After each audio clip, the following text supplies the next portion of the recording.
With the recently signed energy deal with Alberta taking center stage, Green Party leader Elizabeth May says she's not happy with how the government is running things. Speaking on CTV's Question Period, May called the Fed's recent deal with Alberta devastating.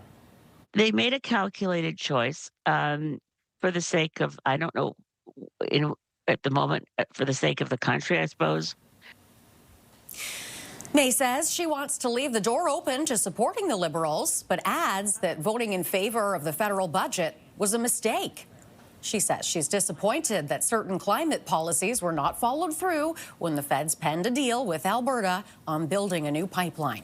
Former Environment Minister Steven Guilbeault told CTV's Power Play earlier this week that May was assured that certain items would not be included in the budget, such as tax credits for enhanced oil recovery. We were specifically, and there were 2 rounds of negotiations with me, and the first one led to it being in black and white in the budget that there would be no federal subsidies for what's called enhanced oil recovery. And then less than 10 days later, that was specifically promised to Daniel Smith that there would be. She also adds the Liberals cannot count on her vote in confidence matters moving forward, given the Liberals' current policies. With me now is Tom Mulcair, CTV News political commentator and former NDP leader. Tom, welcome. Good to be with you, Renee. Let's start with this pipeline vote that Poilievre is planning to force in the House this week. Your thoughts? What's the strategy here, and what are you expecting the outcome to be? Well, I have trouble suppressing a smile for having spent so many years in opposition. I recognize a really good play by an opposition party when I see one. And this is more fun than anything else because it doesn't actually produce any results. It's a take-note debate, and basically people are asked to vote whether they recognize and accept the agreement, the memorandum of understanding between the feds and Alberta. Now, here's the fun part for Poilievre. He is very much aware, as is everyone, that there are members of Carney's caucus who are very uneasy with that deal. But since they don't get to express themselves publicly, anything that's been talked about in caucus stays in caucus. So none of that bubbles out unless you get a resignation, as in the case of Steven Guilbeault. So lo and behold, the Conservatives have used a very old trick. They're using an opposition day motion to bring it forward and say, look, we want to give you the chance to vote on this memorandum of understanding. And they've done something even trickier. They've fooled around with the wording. There is a substantive difference between the wording of the memorandum of understanding and the motion. And it has to do with whether or not you would have to have an amendment to the tanker ban on the north coast of British Columbia. So Poilievre is really having far too much fun. I think that last bit makes it easy for the Liberals to decide to vote against it because their wording is different. And they can say, no, we're going to stick with our motion.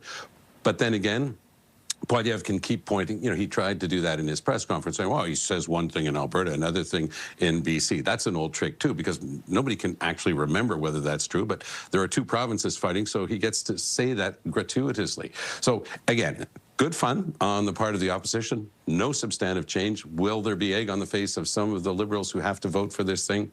Maybe, but I don't think it's going to amount to much other than, as I say, a really, really cool strategy being used properly by the opposition. All right, let's talk about Green Party leader Elizabeth May on CTV's Question Period, saying she regrets supporting the budget and that the Liberals cannot count on her vote going forward.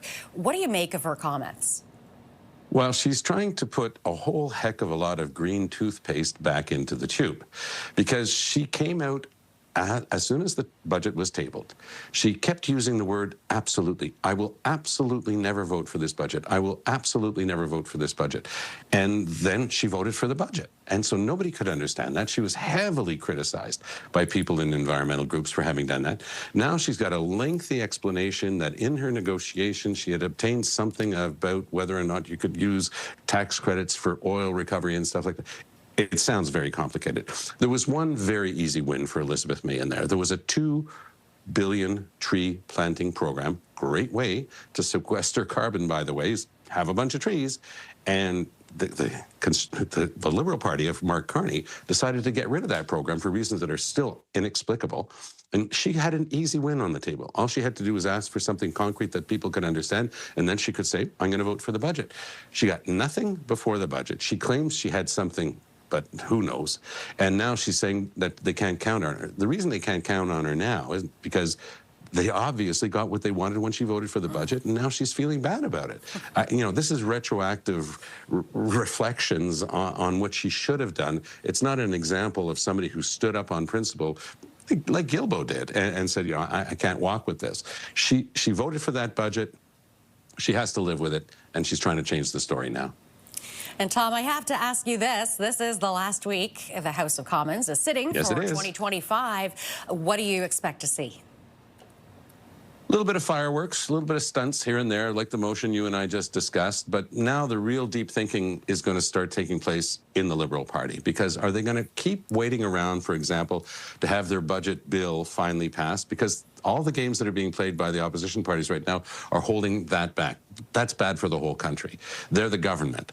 If you look at the numbers of Mark Carney, he's way ahead of Pierre Poilievre in terms of personal popularity. The parties are not, you know, that far apart, but the Liberals still have a lead.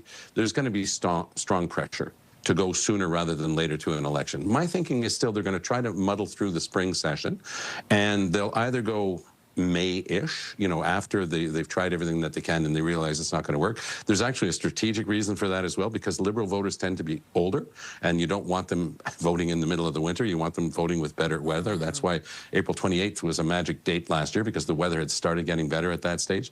The other thing they can do as a trick is they can make it to June, use the summer to give out checks and be nice to everybody, and then come back in September and have the election. The House will not even have to reconvene. That doesn't give Poilievre his very good soapbox that he uses to very good effect. He's a great opposition leader, and he won't have that soapbox, and everybody would be plunging straight into an election. That's the other option. Right now, I think that they're probably starting to head towards May, June, because I don't think that it's not governable the way it's going right now.